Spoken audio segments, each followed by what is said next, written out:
What's up guys, it's Bucky and welcome to your 16th Python tutorial. And in this tutorial I'm going to be teaching you guys the sort method. It's the last method we're going to learn for now. And also about something called tuples, which is like a list but even worse. So the first thing I guess we're going to need to do is create a list. I'm just going to name my new and create any values in it, any amount that aren't in order.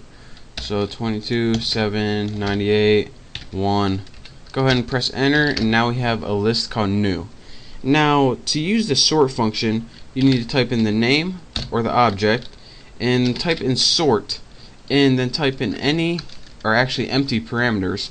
And what this is going to do is give you a sorted list. Now it doesn't return it to you, it just sorts it for you. You actually have to call it to return it like that. So again, anytime you want to use a sort function, you press just like any other method, keep calling methods functions, you put the object name, the method name, and empty parameters, and that will sort your list for you.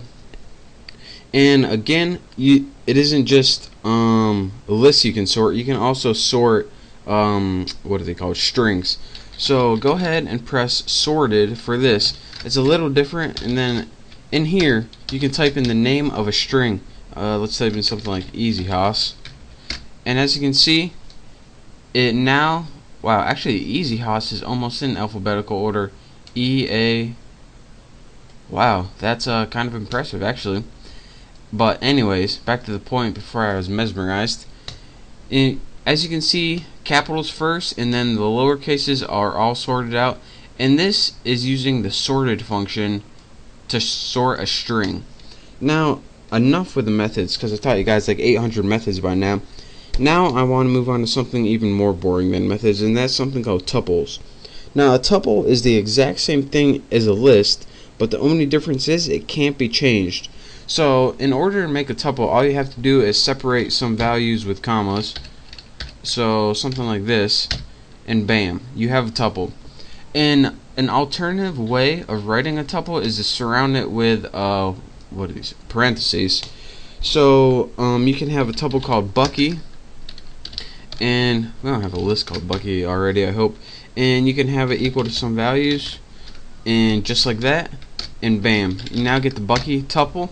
And again, you can't modify or add elements or delete elements from a tuple. It's not like a list. You pretty much, the only thing it's good for is pretty much calling back your values. So now that we made a thing called Bucky 32, 32, 43, 54, the only thing we can really do with this is get our values back. Like Bucky 2, that would still be able to be called 43, 0, 1, 2, 3. So unlike a list where you can change or add elements or delete them or do all kinds of neat stuff with them, the only thing a tuple is really useful for is to call your values back. So it kind of sucks, but I just had to teach you guys because it's a thing in Python, so I thought you guys should know, even though I'd rather not.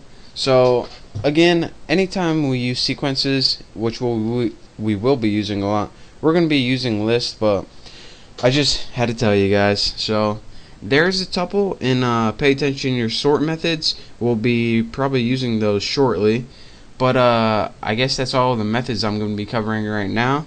So thank you guys for watching. Make sure to subscribe and make sure to check out my next tutorial. It's going to be quite useful. So again, thank you, and I'll see you then.